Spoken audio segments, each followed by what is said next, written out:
You know which country does have nukes in the Middle East? Israel, in violation of UN Security Council resolutions. You know which country doesn't allow IAEA inspectors into the country? Israel. You know which country hasn't signed the NPT, unlike Iran? Israel. We should talk about Israel's nuclear weapon. Welcome back, everyone. I'm going to start by asking you all a very simple question. Do you guys know how many times Netanyahu said Iran was this close to a nuclear bomb?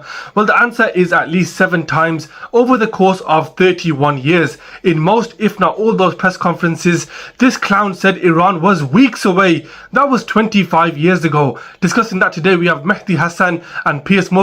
Let's get straight into it. On Friday, I was disappointed to see you tweeting about, you said the report exposes an imminent nuclear threat from Iran, which could justify a preemptive strike. What we saw on Thursday night from Israel was not a preemptive strike. It was a preventive strike, which is illegal under international law. It's what George Bush and the neocons claimed the Iraq war was against Saddam Hussein, which you and I opposed, rightly so.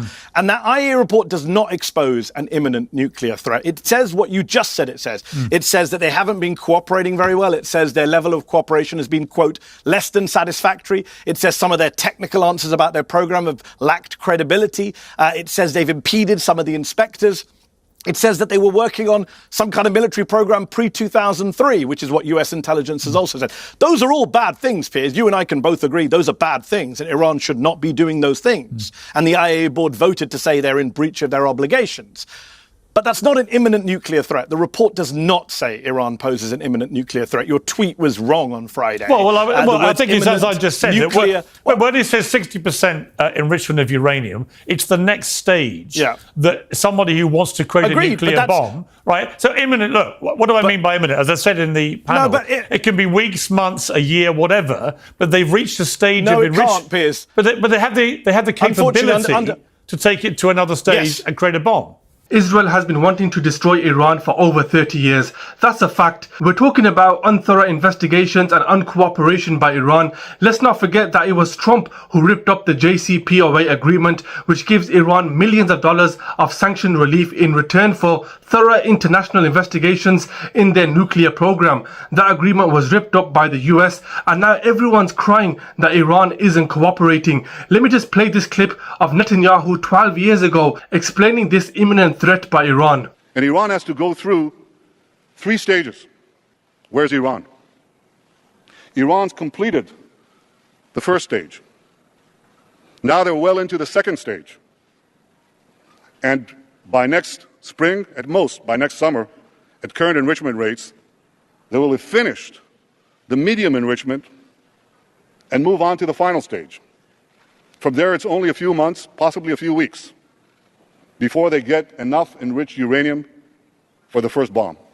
Only a few months, possibly a few weeks. This guy is living in La La Land. Now seriously, he's been stirring the pot and been directly involved in every conflict in the Middle East. Anyway, back to the video. So that is an imminent threat if it's in the wrong hands, right? We can agree on that. No, it's not. But why not? No, because unfortunately having a civil nuclear program is totally fine. Having enriched uranium is fine. The issue is if you weaponize it and have a weapons program. And Tulsi Gabbard, no friend of radical Islam, Donald Trump's director of national intelligence, said in March that the US intelligence community's consensus view is that Iran is not building a nuclear weapon, does not have a nuclear weapon, has not authorized a nuclear weapons program. The IAEA, Piers, in that report, you must have seen the line in their summary, said there are no credible indications of an ongoing, undeclared, structured nuclear program. Even the IAEA says there's no nuclear weapons program. Their boss, the IAEA chief, Piers, said last week, you cannot attack nuclear facilities in Iran. So, no, it's not an imminent threat. And under international law, Piers, this is the key point.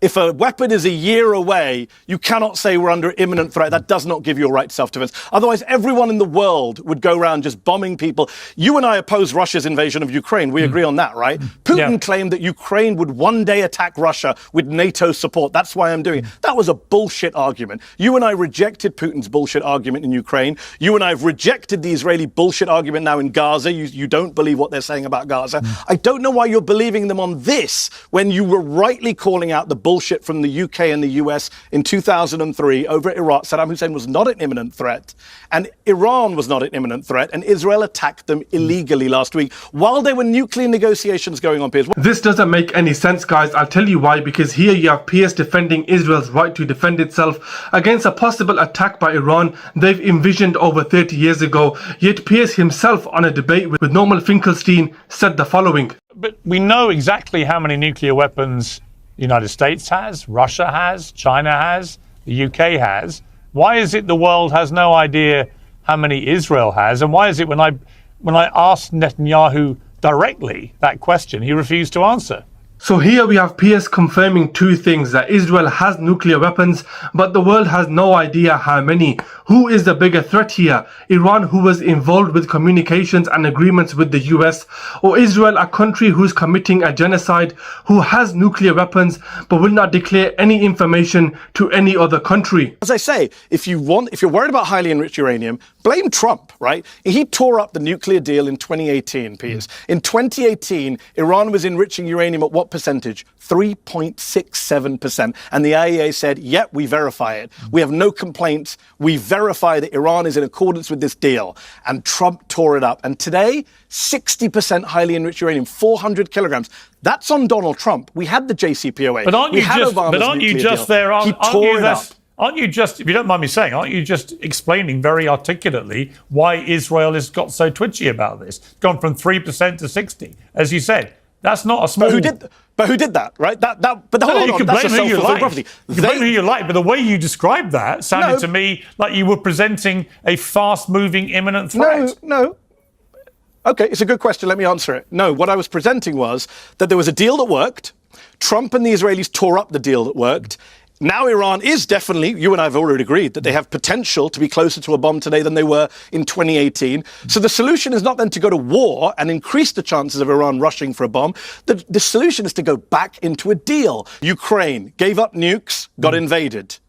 Saddam Hussein gave up nukes, got invaded and executed. Gaddafi gave up chemical weapons, got invaded, raped and killed. Again, if you're the Iranians, are you not looking at this thinking, this means we need nukes? I would rather not give them an incentive to go get nuclear weapons. I'm anti-nuclear weapons for anyone.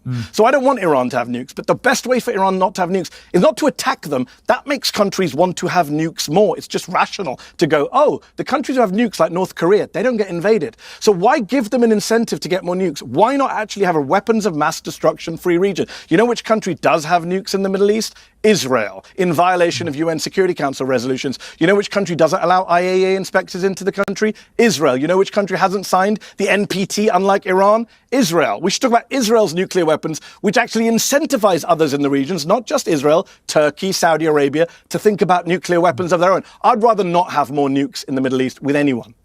Mehdi Hasan, great to have you back on Uncensored. Thank you very much. I find it ridiculous that we are discussing Iran's apparent imminent threat to the world, yet they were the only ones in all of this following an agreement to the T which benefited them. The US pulled out of the agreement and now the world is shaking like a leaf, yet Israel is allowed to commit a genocide, build nuclear bombs and answer to no one. Anyway guys, let me know your thoughts in the comment section below. Thanks for watching. Support me by liking and subscribing, and I'll see you on the next video. Peace out.